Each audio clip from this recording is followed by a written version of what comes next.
Just when you thought it was over, we started it over. Just a different chapter, but still part of the story. Spirit of a patriot, but the heart of a soldier. If you wasn't part of the grind, you can't be part of the glory. We right here, we ain't going nowhere. It's your worst nightmare. We back and they all scared. Every year is our year. The defense is top tier. Whenever you see that red and blue, it's a new era. They too scared of us. I don't know who said it was over, but they lied. The truth never miss, kicking down the door like who let him in. We been grinding and we ain't worried about the small talk. We big timers. Yeah, can't believe it, we ain't leaving. Yeah, we achieving, can't be beaten. Say it loud, say it proud from the top of my lungs. Hometown, take a crown, you ain't trying with us. Around this time, you really can't deny. You can't run, you can't hide when the Patriot comes. Okay, everyone, welcome to the Patriots Friday Night Lights podcast. Right before free agency, things about to get a little crazy. We just got some breaking news about Geno Smith to the Raiders. I think that affects the Patriots a ton just going into the draft. Looks like they won't be going for a quarterback this year. More than likely not. Seems More way. likely than not. My camera froze up, man. That's kind of crazy, though, right now. And then I just saw that the Seahawks are now looking into Sam Darnold. That's kind of crazy. I wonder what they're going to – I hope they miss one. I hope they don't get him. Because now they have to call us to get to the top of the draft maybe to grab one of those quarterbacks. But all in all, what I keep seeing every day in free agency is what the team is telling us at the podium is a crock of BS, for one. Two, the Patriots are now being put in the position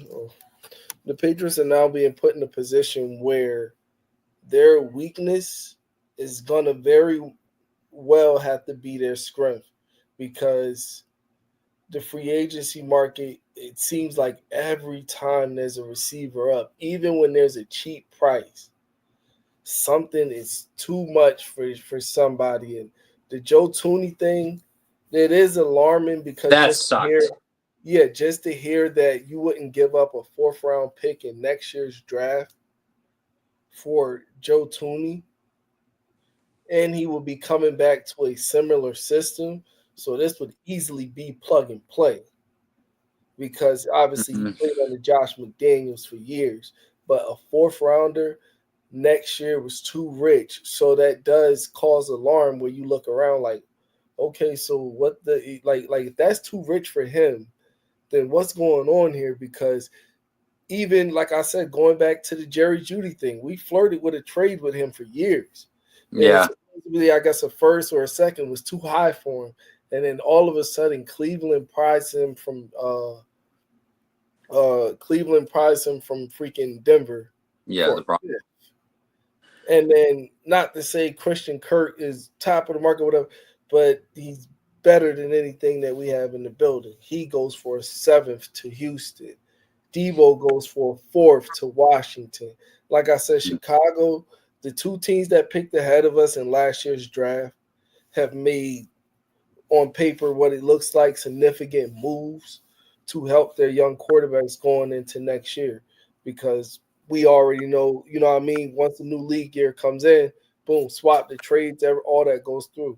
We've yet to see the Patriots make a move where they say that they're going to be aggressive. And the agency, we still got to wait to get the free agency. But talking about right now and possibly trading, and there's literally wide receivers just popping up on the market left and right. Yeah, they keep coming up like crazy. Joe Tooney's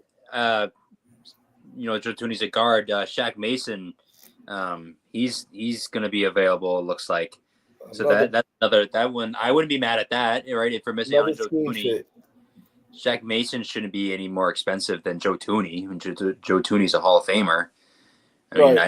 He's better than anything that we have now. I'd take Jack Mason all day. That's someone that should be like no brainer.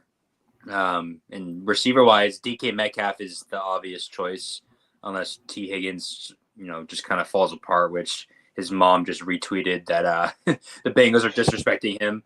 So not only is she mad, but Jamar Chase is mad. So I'm assuming he's mad. But right now it seems like it's DK Metcalf, and each report that comes out just either makes it seem like there's no way he's coming or he's definitely coming. Like he wants warm weather, and then the other one's like, well, he's the most obvious. Like the Patriots, the most obvious choice. It just seems to change like every 2 seconds. So I'm just waiting for Monday. I feel like you got certain people that might be on the side of he wants warm weather, but also on the side of which one do you want, money or warm weather?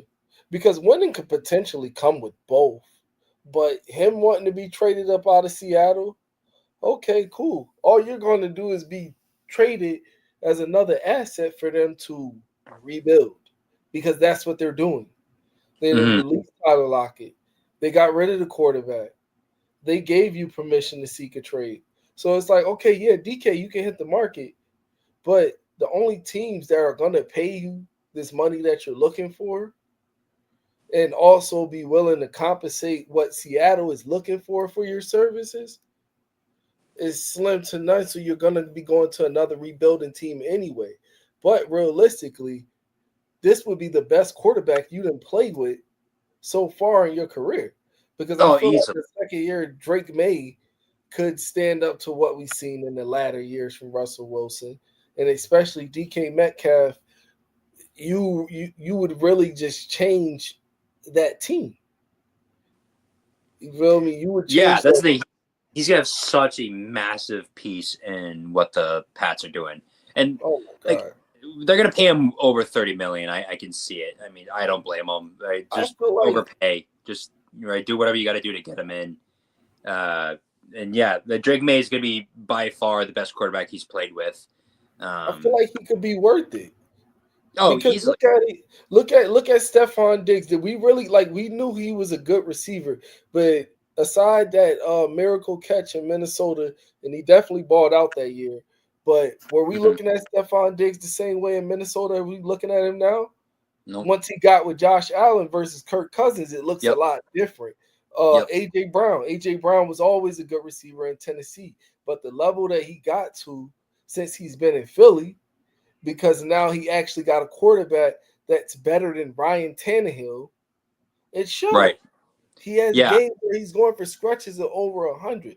So it's like, what I don't know what people talking about with this culture fit and all that. Like right now, like with all due respect, excuse me, you ain't got no damn culture. You don't. Like you can't be picky and choosy right now when it's like there's players that are better than the ones we have in the locker room, and whatever they're talking about scheme fits, make a new scheme. Seriously. Well, and also the biggest go around these players.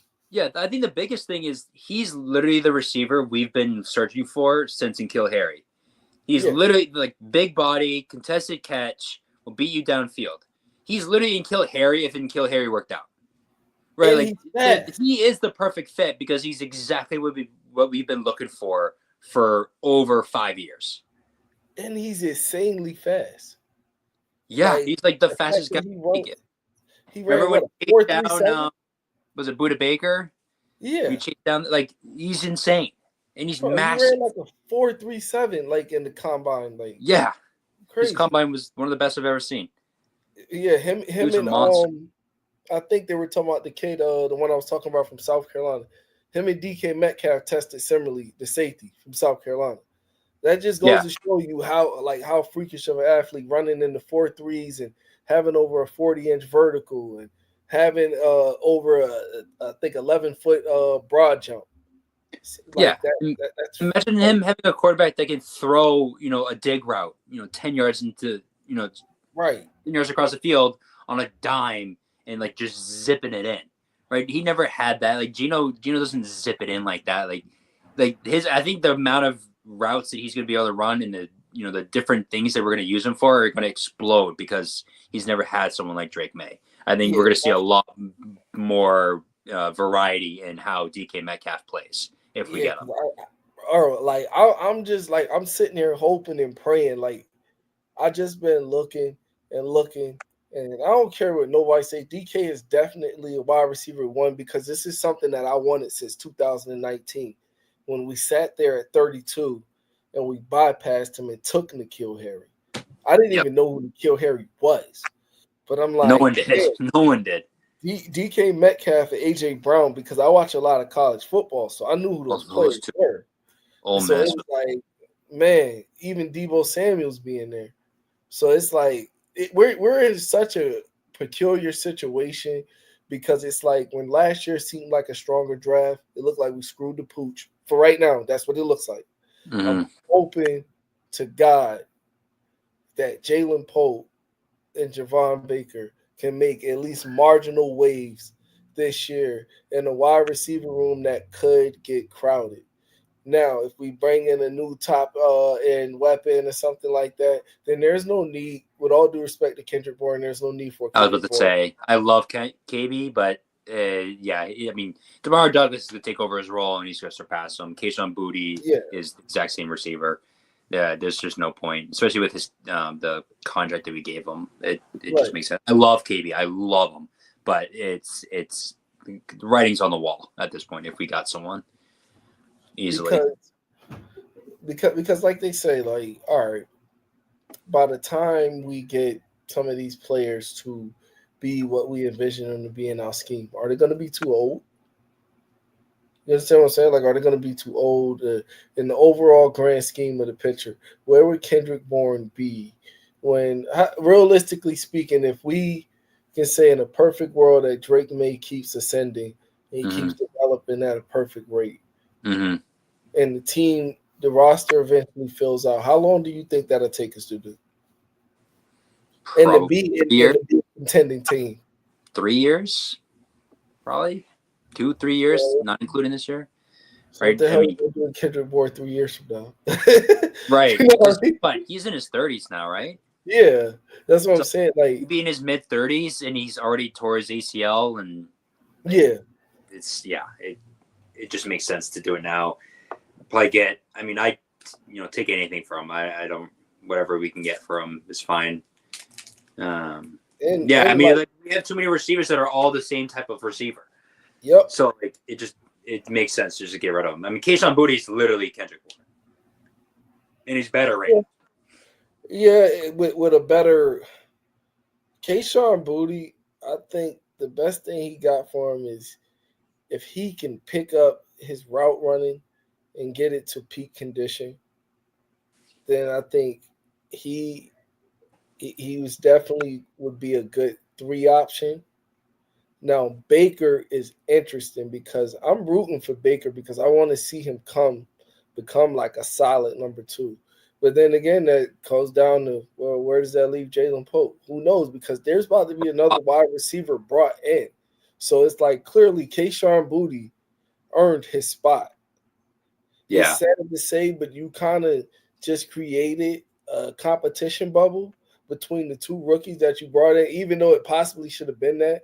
But in a weak wide receiver room, and I blame this on last year's coaching staff, I feel like with all the wide receivers that's there, it's going to have to be either or. Who's going to be that guy? Because I don't feel like both of them are going to make a jump this year if they bring in another dominant wide receiver. Now, like I said, Baker has a lot more upside. Polk, I don't know. Polk may be on the outs or on the downside. And I would say, well, yeah, move on from him now, maybe trade him. But after last year, he ain't about to get nothing. No, yeah, you just get nothing. Yeah, I really hope Baker becomes, because like my ideal is like, right, you have DK on one, Pop, Baker, and Kayshon Boutte. Like those 4. That seems to be what would trend if we got DK. Right? I don't see Jalen Polk really touching the field much. We gave him so many opportunities last year, and he just failed miserably. Javon Baker never touched the field, so that's where he kind of has like that. He kind of has that foreman advantage, funnily enough. But yeah, I mean, Kayshon or Kendrick Bourne, he's got to be on his way out. Polk, I just don't see Polk having a big role, especially where it's Josh McDaniels. I think Pop Douglas is going to have a pretty massive role in the offense, right? He may not have like insane stats, but I think he's going to be used a lot in just kind of opening up the defense, moving him around. And right, Josh McDaniels loves his slot receivers, so I see Pop having a big jump. Maybe he becomes a 2, because we still don't know much about Baker, but we know Pop, and Pop's pretty good. Right, he's pretty solid. And then with Kayshon Boutte, right, we use him a lot in like the deep routes and stuff. I think if we have DK is going to get all of those. I think that's going to open up Kayshon, because I think Kayshon's really good in the middle of the field. Right. I think he's by far our best receiver. He's really good with like that, 10 to 15, 20 yard kind of in routes. I think that would like explode if we got DK, because DK is going to be all perimeter, and we're going to throw to him, 20 times a game. You know what I mean? Like he's just going to get so many targets, and I think that's going to help Boutte just, run in the middle of the field and be open all the time. For sure. That's why I was going to – and you want to know what's funny? Oddly enough, because like I told you, I'm real big into like scouting and stuff like that. So before we even selected Jalen Polk, like months before, I'll even show you on my phone, but my camera's actually frozen. But I was making a comp chart for the top 10 wide receivers. Jalen Polk was my number 10. And you know who his comp was? What? Jacoby Myers. Now, mind you, that's who that makes sense. It does. That's who they were projecting him to. Like now that they're saying, well, yeah, maybe if they could use Polk like Jacoby Myers. And it's interesting that you bring up the fact of Josh McDaniels and the slot receiver, because I'm gonna send you a video. I actually watched this dude on YouTube. His name is Alex Rollins. NFL, like literally, he breaks film down like to the point that he gets into it, and he was talking about how Josh McDaniels and the Patriots offense changed the NFL's offensive scheme with Wes Welker using him as a slot receiver, because like when we were talking about shifting and changing over time and morphing, a lot of that is credit to how the Patriots were using their slot receivers in those early times, the Wes Welkers and stuff like that. And now, as you can see, usually when Josh McDaniels gets a slot receiver, he does well with him. Jacoby Myers' development from year 1 to year 2 was exceptional, and that was a bigger slot. And then you brought in, and then who else was in the slot that quarterback converted? Julian Edelman. That worked out with him. So, like you said, Josh McDaniels definitely going to know what to do with the slot. There's been some rumblings about Jalen Polk may be best in the slot.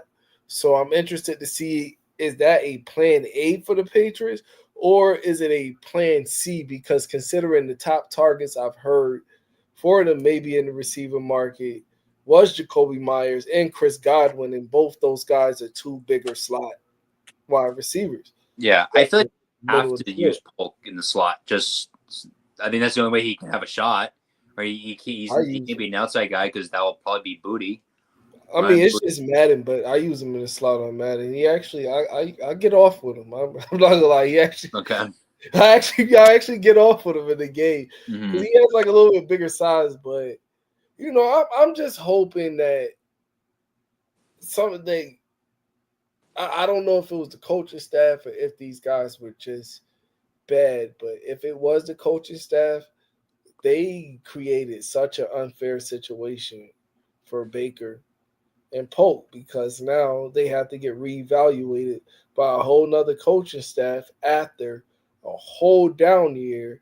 And now you have to figure out which one of them is going to be the guy. And do you want to sit here and try to keep forcing it on the second round pick? Oh, yeah, he was a second-round pick, so we had to play him. Well, it looks like any second-round pick wide receiver y'all take. It doesn't. Yeah, we can't use that anymore. He's no longer a second-round pick. All over again, except for at least Tyquan has some speed. And to be honest with you, Tyquan actually showed some promise his first couple of games. But then he can't stay. He couldn't stay healthy. And I feel like with all the changes on the coaching staff that was going on, we were looking for him to break out as that number one receiver. But, to already average to below average player, and you give him below average coaching on top of what just looks like a horrible situation, mismanagement of the quarterback, and quarterback isn't that talented, head coach and owner going at it. So, I do feel for the players from that standpoint, for the ones who already had a low success level that didn't get that chance to like fully develop because of what was going on there. But at the same time, this BS got to stop.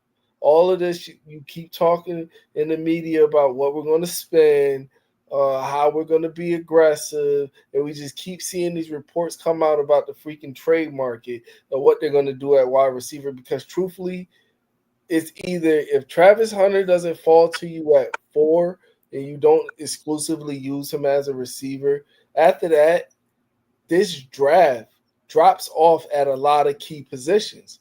Once you start, there's good depth at other positions, and later in the draft, like it's the linebacking part of the draft isn't really that good, and New England needs an upgrade in that unit. Obviously, defensive tackle, there's a drop off from the second defensive tackle, which would be Walter Nolan. Mm-hmm. Walter Nolan and Mason Graham. But after that, who they're going to take later on in the other rounds, who the hell knows? Because you just granted Devon Goshaw permission to get a trade. So that's either A, you're looking at it that he's not about to be a scheme fit and whatever scheme's about to be implemented, because who's about to be the defensive tackle? Okay, Jaquelin Roy, he has some flash moments, but are you sure you're ready to throw him in the, in the fryer like that? So right, yeah, free agency, they got to be super aggressive, right? We've been hearing, them hyping it up for years now, and it's never really amounted to anything. It's 2021. Right? I mean, each day there's a new free agent that's available. Right. Speaking of, defensive, the linebackers, right? Harold, the Tennessee guy, he got released, so we don't even have to trade for him. Right, that seems like a no-brainer, right? Yeah, hell yeah. Because I wonder where Anthony Jennings now gonna. Even though I love Anthony Jennings, but like I said, it looks like it's gonna be a shift in the scheme just defensively overall. And Anthony Jennings is more of that early down, set the edge, bigger outside linebacker, stop the run. But it's looking like the Patriots need more like one gap type of guys that can penetrate gaps and get downfield instead of, the way Bill built it up. Look at Gosha. Okay, you got a 2-gap defensive tackle. Christian Baltimore is capable playing of 2 gaps and even sometimes sliding into 1-gap situations, playing that usually on the left end spot. Mm-hmm. And then obviously Keon White, he's complaining about how they're using him schematically or whatever the case may be. I'm not sure. Keon White is not the player to use exclusively on the edge. I feel like a lot of his damage comes from inside when you can get him lined up on those guards, which would be good for him and Baltimore together. So that's why the Mason Graham thing could make sense. But it's like in this draft, like they literally have to get every single pick right, and they only have 8 of them currently right now. And not to mention they have so many needs. So I don't know if they want to chop at the bit now and try to get such of a chunk this offseason, or we're going to gather up this year, see if we can get to about 8 wins this year coming up, and then going into the next year, it's 2026 supposed to be a better draft, see if we can get some better players, more weapons around Drake May, more offensive talent, and this like that. offseason, we have to be super aggressive with the draft and free agency. Just like you said, there's so many holes. Like we can't just be like, oh, we were gonna get 2 free agents. Oh, okay, we're gonna get a bunch of offensive linemen in this draft and just pray for that. Like you said, like each pick honestly has to be like a totally different position, right? Like it's gonna be hard for us to get two offensive tackles, two guards or, two receivers, like we did last year. Like there's so many holes, and that's why like free agency, I think, is so massive because it's going to help us prevent that from happening or like needing to happen. Like we gotta we have to fill every single hole, which sucks because like you said, we only have 8 picks. Right? There's a lot of freaking positions out there, and each day free agency seems to get better and better. So hopefully we're able to take advantage of it, like we've been talking it up all freaking off season. So ever since we got Vrabel, and I mean technically it's only been a few days, but I mean we haven't seen anything, right? Like the Bears, they got 2 offensive linemen already. Right. There's like stuff like that that's going on. We haven't done anything, right? I'm reluctant to believe that Joe Tooney thing, where like a 4th round pick is too rich. That doesn't compute in my head. There's no way that he's not worth it. Unless I can see a scenario where the Chiefs are like, you guys are our AFC competitors. So you don't know what, we're gonna stick it to these guys every chance that we get. Oh, you guys want your guy back? Right. How about a 3rd round pick next year? Beat it. You know what I mean? Or they may ask for this year's 3rd round pick or something like that. Right. You feel what I'm saying? So what was a 4th rounder next year for another team might have been asked a 3rd rounder in the Patriots case. We don't know for sure, right? But it could go that way because think about it. If we got to do business with the Jets, you getting taxed. You feel me? They're getting taxed. Right. Versus a team outside our division in a whole nother conference. Especially where it sounds like teams are pretty right. The Vrabel May duo seems to be kind of putting a little bit of fear in people. You hear it all at the combine, like in the little draft or the media building that they had, where interviews are just happening nonstop. That seems to kind of be the trend. Is like everyone's like trying to take us seriously. So maybe there is a tax. Like people are just like, you know what, you guys, like, that May kid, I don't want him getting any better. All right, we're gonna up our offers every single time to you guys. Like that's a possibility too. Is like there's stuff like that going on. But an offensive lineman that's available, Ronnie Stanley, he hasn't signed anything yet. You have to get him. Yeah, check in front of him. Listen, if that pick didn't work out, I wouldn't even be mad at him. You have to swing. Yeah, I mean, we have to. You got to outbid anybody that's coming to the table with money right now because, like I was listening to some guys talking about it earlier, it does make sense. This is his last chance to get a big contract. Mm-hmm. So he's not going to want to sign with the Ravens for something low. No, he's going to want to cash in. If New England comes with the type of money where he can cash in that and walk off into retirement maybe 3 years from now at the age, 34, 35-ish? Mm-hmm. He can live with that. He can live with that because they're not about to find nobody in this draft because with all due to Will Campbell, athletic as hell, but once you started hearing about the arm length and then when they put it in context, there hasn't been a Pro Bowl left tackle with less than 34-inch arms since something in the 90s and drafted. Like, bro, like it was a list of things that they were just going down that was just like, I like him, but we aren't the team that can afford to sit here and say, well, he's a unicorn and we're about to show you how. We can't. Right. We can't afford that. Let somebody else pick up whatever is going on with that.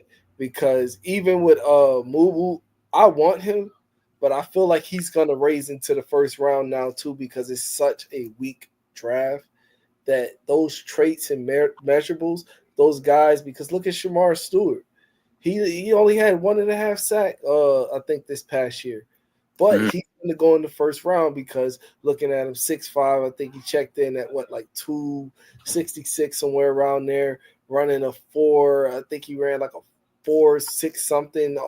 You know what I mean? Edge rusher, big, strong guy, good 3-cone drill, arm length, exceptional, things like that. these are guys that they're going to start picking up in the first round just based off of traits and measurables because they're going to see if they can turn them into an all-pro because history says these are the guys that you turn into all-pro. So the Patriots are just in such a position where trading back any of our picks or even trading forward doesn't even sound plausible at all because you only have 8 of them. We have to gain picks. We can't lose any. Absolutely.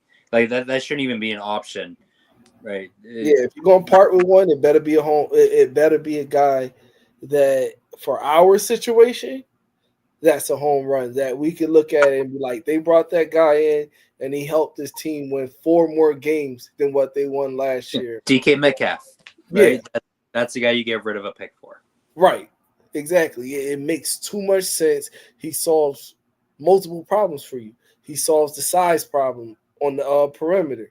He solves the speed problem because there's definitely a lack of vertical burners or guys that can threaten deep area of the field on the Patriots where we can really showcase Drake May's arm talent. So, you know, that solves 2 problems there. And essentially, we can see what Drake May really is and what we would need going into year 3 to get him ready to lead a playoff-ready team. Like I said, we don't got to go win a whole Super Bowl and everything this year. We just can't be 4-13, and the offense can't continue to look the way that it does. And the defense has to tighten the bolts back up because I feel like we do have good players that's just been suffering from a situation in a front office that doesn't back up what they're talking about. Because regardless of what these guys that's been losing for a while and these teams that are tired of losing like the Chicago Bears and the Washington Commanders, they're letting it be known. They're letting it be known. And, you know, as much as I love my team, I think they need to start looking at it as great as a dynasty that we had. More people credit that to the credit of 2 people rather than we're this great organization, sad to say, because of all of the cheating allegations and the scandals and things. So this is literally the point where the Patriots have to turn the page. It has to move on from the Belichick era. The dynasty, you know, it's definitely great memories, but it's over. It's over. Like, it's over. We can't live off our name and reputation because the name and reputation over the last couple of years it's not doing anything. Players don't want to come here, like, right? Because we're been a shit show, right? We're not bringing anything anymore. Like, the Patriot name doesn't bring, it doesn't do anything anymore. Simple as that. Like, no one wants to come here because we're the Patriots, right? Because we're not the same Patriots, right? People wanted to come here because of Tom Brady. That was like, 90% of the reason. So we have to move on from that because we don't have Tom Brady. And we need to be aggressive as if we don't have Tom Brady because we haven't been aggressive since we got rid of Tom Brady. Like, the most aggressive thing we did since Tom Brady was probably getting Cam Newton. Yeah. And that was the year after. And that stunk. It was worth the swing. It didn't work out. Yeah, it was worth the swing, but consider it, and it was impressive that we won 8 games with that team. Because consider it, they literally had to take the air out of the ball. They weren't passing. Right. So the fact that we even won 8 games with that team showed that it was still, we had good coaching, even with Mac Jones in his rookie season. The bottom started falling out the cup because they could say, like I said, a lot of people say whatever they want, Bill ruined them. I think that's a crock of shit. Because, like I said, looking at the last couple of games down the stretch after that 7-game win streak in his rookie season, we went 1-4. That one win came against a terrible Urban Meyer Jaguars team, where I think we blew them out like 56-0 or something like that. It was bad. But other than that, we ended up losing another game to Buffalo. Well, we beat them the first time with just all running. The second time we lost to them. We lost to the Colts. when freaking Jonathan Taylor ran all over us, and I think we ended up losing to Miami as well, if I'm not mistaken. Mm-hmm. Yep. It might have been Miami at the end of the season, and then we end up getting blown out by Buffalo going into the playoffs. And then since then, like I said, this Mac Jones sighting that he was this talented quarterback, it hasn't been seen since, I'll say, the Minnesota game on Thanksgiving. Yeah, I would say the Thanksgiving game. Yeah, that was That makes sense. I felt like that was probably Mac Jones at his peak, and it wasn't good enough. Though Justin Jefferson beat the hell out of us, but so it's just like this team has to change. This team has to change. Like the whole scouting department, like it's crazy. Like we have PTSD, bro. Yeah, I mean, right when we talk about drafting receiver, the first thing I do, or the first thing everyone does, is say and kill Harry, right? Like, I mean, yeah, you're right. They're terrible, and free agency has to be a big splash. We have to make some moves because that's all we're hearing. That's the only way for me to ever gain faith in the front office. Because if I hear some more bullshit about, Brandon Ayuk, right? We're in talks with Brandon Ayuk. Oh, we're in talks with DeAndre Hopkins. Oh, look at him. He's in the locker room. And then nothing happens. Fire. Get out. Sorry, Elliott. Sorry, Matt Groh. You're out of here. You guys suck. Like, even what are you? Rumors all fucking offseason about, they're kicking tires on DK Metcalf. Like, fuck that. I don't give a fuck if you're, kicking tires. I want money on the table, and I want it to be enough because we have the most. Like, just make some moves. I'm sick of this fucking rumor shit. Like, make some moves. Right. This is crazy. Right, because it's like even with the Ayuk thing. Listen, dude, we tried to get you here last year. You didn't want to come, and then you go tear your ACL, and now you think it's a good idea to freaking Now you think it's a good idea to trade for him after he's coming off of an injury. And to be honest with you, how late did he tear his ACL? Like, bro, he might not be available to you until after 4 games into the season. And then that's the year that you want your top option to be working back off of an ACL tear in your quarterback's second year. Yeah, it's too late. Yeah, like it's like, listen, all right, does it look like you're gonna really get T. Higgins? You got to get DK Metcalf. You just have to. But the money has to convince him, right? He talks about the playing in the warm weather and stuff, but if he's saying $32 million a year, right, 26 of it's guaranteed, right? Like that's very hard for him to turn down, right? The money, and like get Drake May on the phone, be like, hey Drake, give him a call, right? Just throw in your 2 cents, like that's gonna be huge. Realistically, now looking at the Chargers, it do make sense because it's a marriage with them as well. Because it's like you have this Packers. Those two are my top for him, I think. But if the warm weather thing's true, then Packers are out, obviously. Yeah, if the warm weather thing is true, it would have to be Cali, and which would be the Chargers because for one, they need a wide receiver. He would fit in perfectly there. They're about to redo the defense because the moment he requested a trade, look who got released. They released Bolster, and that freed up so much freaking cap space. They're not going to sign 24 mil. Yeah, they're not going to re-sign Mac because who's that other edge rusher that they got? Talopi, something like that. Taloa or something like that. Edge, the Chargers guy. He's really good. So they had that fixed already. The defense was top 7 in the league last year. You still got Derwin James. They brought in some pretty good linebackers last year.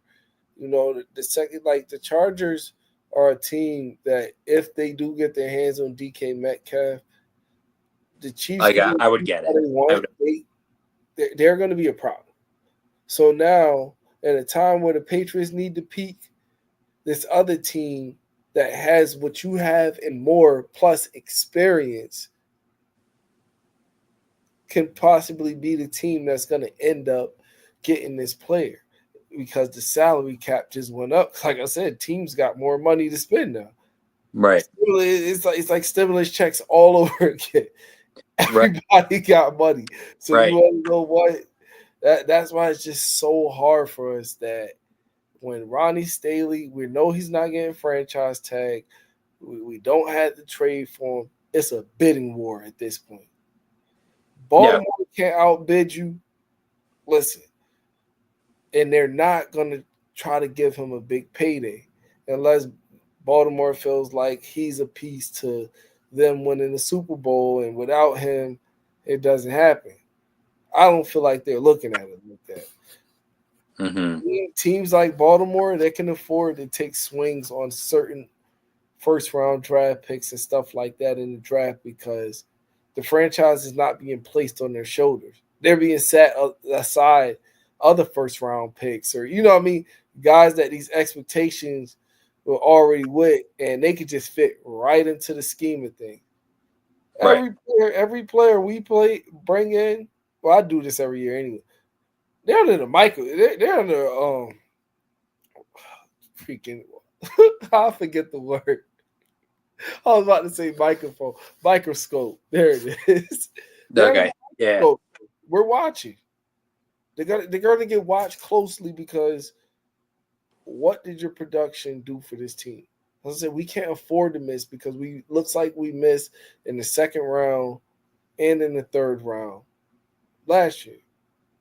Because if you need a new right tackle and you need a new left tackle, then that means Caden Wallace.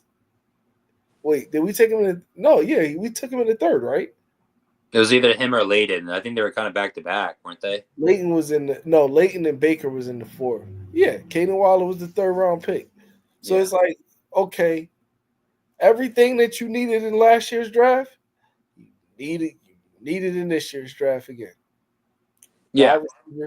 That's why free agency is so big because it's hard for us to trust the draft process, right? Unless just with the history that we had, like those big pieces, use that in free agency. Like, right, we can't rely on strictly the draft to find, like the top tier positions, receiver, tackle, quarterback. I mean, besides Drake, right? He's an anomaly at this point, but like those guys, corner. Right, we should look towards free agency, just get those, and then the smaller, less important pieces, right? You can use those in the draft. So then, even if it doesn't hit, it's not as big of an impact, right? Just like N'Keal Harry was probably one of the biggest impact draft things that we've had in a negative way, probably ever. Right? Because he's the premier position in the first round in like 30 years for the Patriots or something like that. Right. First wide receiver ever taken in the first round in Belichick's era. Yeah, and it was the worst receiver in NFL history. Like we can't afford to have something like that. Like I'd rather something a little less important, unless it's like a Travis Hunter, where it's like obviously we have to, right? If he's available, he's like a player that's like, well, we can't say no unless we get multiple first round picks from him or something like that. But yeah, he's the only can't miss prospect in the draft because even with Abdul Carter, as talented and as athletic as he is, what they're not talking about is that he's only been playing on the edge for one season. See, they say Michael Parsons. They want to compare him to Michael Parsons, one, because they went to the same school, and two, they wore the traditional sticks, number 11. When you see any linebacker on Penn State with that number, that means he's supposed to be a superstar. And like Michael Parsons, he moved from inside and played exclusively on the edge, and you've seen the results. But see, with Parsons, they didn't figure this out. No, he was always good because he was a freaking defensive end in high school and a running back. But they figured out once they played him there exclusively in the league, it's like, oh, this could be devastating. That's what you hope Abdul Carter can get to. But honestly, I just seen this dude get pancaked. I'm talking about he's smaller than Micah, so it's I just seen him get floored. Like his run defense has to get better because The Seattle Seahawks are in advanced discussions to acquire Joe Milton. Ooh, a DK Metcalf trade? Ooh. With a DK Metcalf trade? The acquired Peaches back up. I've only seen one guy. Hold on. Maybe it's because the guy's saying plan to make him the starter. That doesn't make sense. Maybe we need to hold the horses here. Why not? Hey, look, if they want to believe into that one game. I mean, I would love it. I think it'd be fun. Right? Joe Milton's fun. He's kind of like James Winston, but like on steroids when it comes to like. You contacted us for your next franchise QB, and it don't got nothing to do with our fourth pick. Hey, hit my line. Oh my god, yeah, I've only seen one guy talk about it, but I would love to trade Joe Milton, get something for him. I want him to start somewhere. I think it'd be kind of fun, just to kind of see what happens. I don't have high expectations, but like I think it's fun. Right, you'll see, once a game, just like kind of like Anthony Richardson, where it's just like a 90-yard bomb on one foot in the back of the end zone, and it's just a dot. Right, that'd be fun. But I'm so excited for free agency. I need the Pats to make moves. We need to make moves. Yeah, because it's like it just goes like this. See, they have to. Like, I feel like it's not that hard, and I feel like a lot of the players that they missed on that went on to be good players were obvious picks that they could have picked, but for some reason, they went the opposite direction. Because they're stupid. They're fucking idiots. Yeah. Like Thad McConkey, that was obvious pick. George Pickens, but you took George Tyquan. AJ Brown, Deebo Samuels, DK Metcalf, Terry McLaurin, all those guys were there, and we ended up with N'Keal Harry. Yeah, just crazy. Like, how many of those guys are we seeing now are like elite, like number one receivers? So we can sit here and point the bill a lot, but nah, it's starting to look like that's the culture. Whoever these staff guys, these scouting guys, and everybody else, you got rid of Bill, but you kept the same guys in the building. And this looks like a typical outside of 2021 where the Patriots were just completely aggressive. They were going after it. Mac Jones rookie year, they went after it. Mm-hmm. Outside of that, this is what it's looking like because, you can't flirt with free agents until, Monday? Monday at noon. Okay, so we can hold our horses there, but we are nervous. But as far as trades and guys that's been coming up for trades or guys that have been recently released, for y'all, it should be a no-brainer to contact some of these people. Even with the Joey Bosa thing. Well, if you don't find an edge in this year's draft, see what you can get out of it on a one-year deal. Right. Yeah. Keep the staples together. But a player like him, he doesn't want to. He has freedom to go wherever he wants to go now. So I'm pretty sure he's going to end up on the contending team.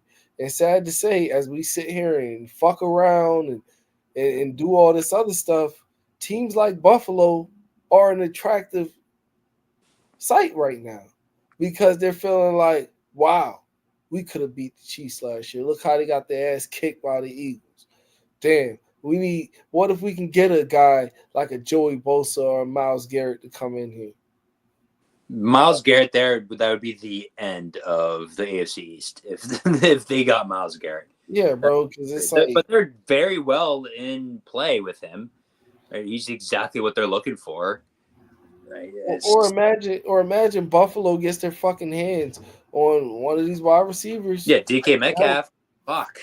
Like, we're done. You kidding me? Because teams like that, if I'm Buffalo, I don't give a shit about that first round pick. You're not going to get a third out of me.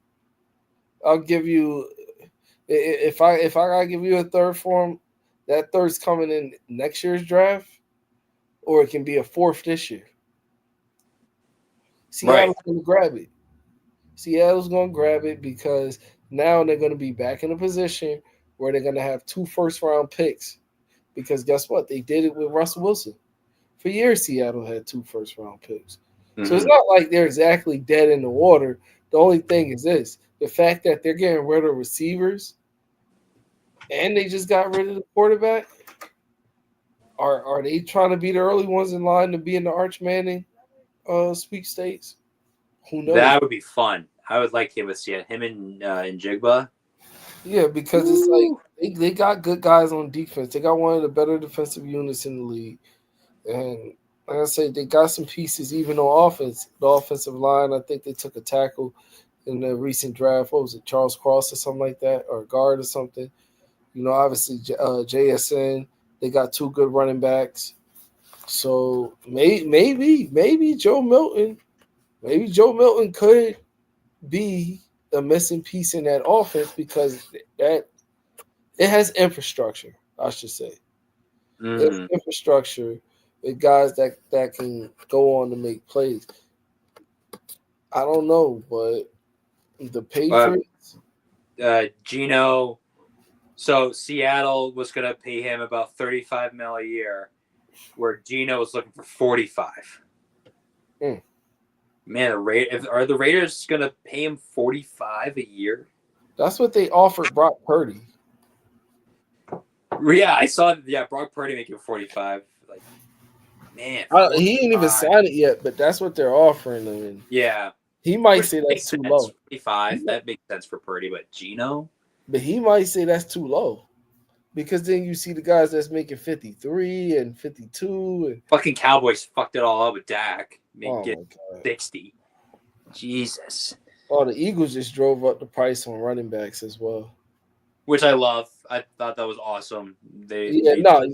Especially, I feel like with somebody like him, like, yeah, we say these positions don't make this amount of money, but there's always a guy that comes along and he was it. He changed the game. Right now, running back is back to being, it's almost a premier position if it keeps going the way it's going. Like him and Derrick Henry have made it a lot more important than it has been in recent years. I love it. I love that take. Players like that, whether you could say you could plug and play and all that, those type of running backs don't grow on trees. Right. Because they just simply don't. Because some running backs, like, we talk about 1,000-yard rushers. Well, yeah, that's usually on average now. A running back should have at least 1,000 yards in the season. But guys that's getting up to 15, 16, there's not too many guys doing that. No. I mean, Derrick Henry's the only running back that's close to like 10,000 yards. Like it's all like everyone else is not even close to being on pace. Like, kind of crazy. And that's why in this draft, maybe a guy like Gentry maybe get boosted, but I wouldn't touch. I don't know. I wouldn't touch Gentry in the first round. If my offensive line wasn't top 5, I wouldn't draft a running back like Ashton Gentry. If you're not a top 5 offensive line, I think it's a waste of time. Yeah, if you're a team that feels like you're a running game away, and you can kind of, what I mean, then it would. But I don't. That's just the Patriots is just such in like a peculiar position where, honestly, I'm okay with just taking best player available. Like guys that can come in and help. Like at number 4, you're gonna have your pick. Whether you can get a Travis Hunter, you can get a Mason Graham, or even if Abdul Carter somehow slips down there. Like I said, I think he's a very good player, and I'm not taking nothing away from him, but he has exclusively only 1 year on the edge. Yeah. So that is going to be a developmental piece for any team bringing him in, unless he's just that advanced like Parsons, where Parsons got that dog in him. So it's like wherever you sat him at on the field, he was going to get after it, and he's going to go crazy. Yeah. Yeah. But it's free agency's right. It's like we've been saying it all offseason. It determines everything. I'm pumped for Monday. If free agency can bring in a prime wide receiver target and a left tackle, I'm okay with that because now you can use those draft picks properly to plug in younger players and futuristic spots that we feel like are going to be the future of the team. If you can bring in a veteran wide receiver and left tackle, coupled with a young quarterback, you obviously going to have your pick of the litter at another running back coming into the draft, where you really probably could get a dynamic punch with Ramondre Stevenson. I think a healthy David Andrew looks good. Seems like we're still looking for another guard, so I'm not sure what the hell they're going to do with Cole Strange at the left guard position. Yeah. But Michael I would get Will Campbell. If we're able to trade down, which I still don't really think we're going to be able to because the 4th pick kind of stinks unless, we're able to have, Cam Wardis or Sanders available and teams really want.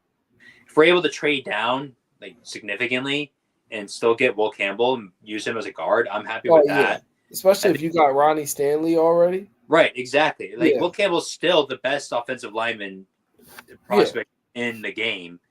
Right, if we can use him as a guard, that's I think that's fantastic. Yeah. Ronnie Stanley on one side, forget about it. That Missouri kid has shot up boards though. Mubu or I think that's the last name. Yeah, he shot up a lot of boards, especially with the combine performance put on. Right. So I think Will Campbell's arms being short can help us in that aspect if we're able to get a Ronnie Stanley. Oh yeah, if you get Ronnie Stanley and feel like you can still trade back, but not outside the top 10, we can't afford to trade back that damn far. But you can trade back, and let's say, all right, if we don't get another first next year, a second in this year's draft has to be the minimum to come up out of that spot. Because realistically, if you're moving back for a team that wants a quarterback. Because you're not going to let nobody else come take that spot to take Travis Hunter. Or you're not going to let nobody else come take that spot to take a Will Campbell.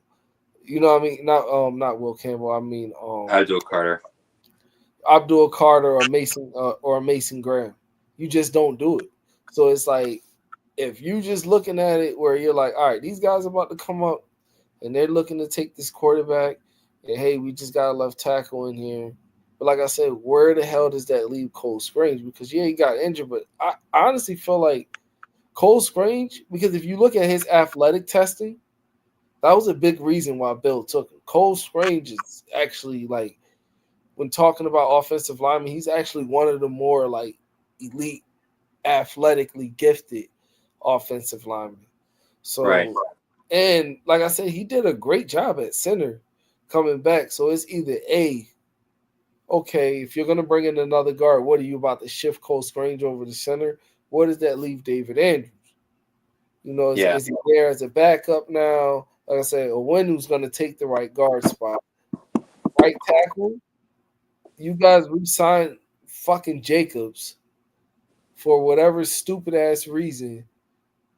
But let's say you don't get your hands on Campbell with a trade down.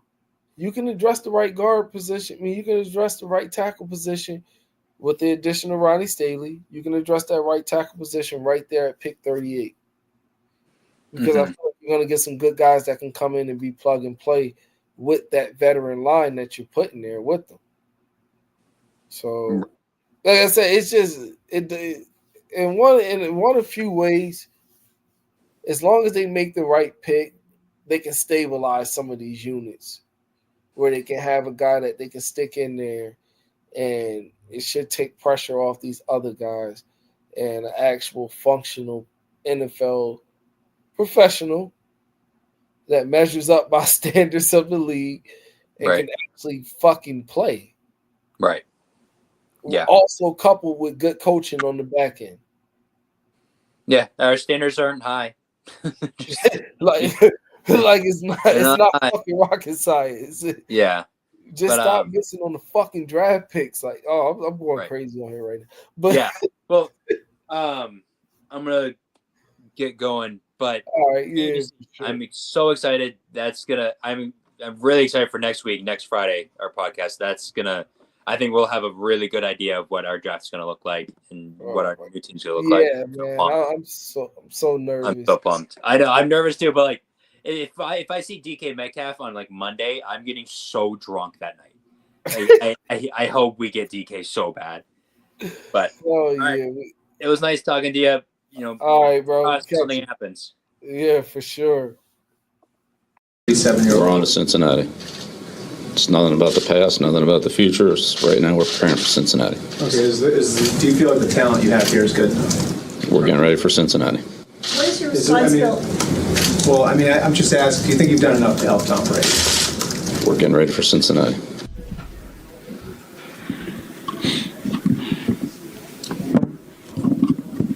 Stupid thing.